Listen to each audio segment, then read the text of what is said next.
મારું નામ છે જાદવ પૂજા અને તમે જોઈ રહ્યા છો કચ્છ ભાવી। ભુજ તાલુકાના ભારાપરમાં જશ્ને ઈદ મિલાદનો પ્રોગ્રામ મનાવવામાં આવ્યો હતો, જેમાં સવારના ગામમાં જુલુસ નીકળ્યું હતું ને પછી બાલ મુબારકની ઝિયારતનો પ્રોગ્રામ પછી ભારાપર અહલે સુન્નત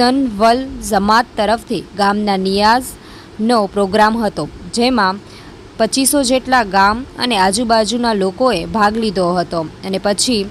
બપોરના તકરીરનું આયોજન કરવામાં આવ્યું હતું, જેમાં ઇસ્લામ ધર્મનું સાચું અર્થ અને કેવી રીતે જીવવું જોઈએ તેની શીખ આપવામાં આવી હતી, જેમાં ભારાપર યુવા સંગઠન દ્વારા સારી એવી કામગીરી કરવામાં આવી હતી અને બધું આયોજનમાં ગામના સૈયદ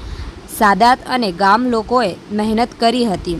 અને સાથે માનકુવા પોલીસનું કામગીરી બિરદાવી હતી અને હાજર લોકોનું સન્માન પણ કરવામાં આવ્યું હતું।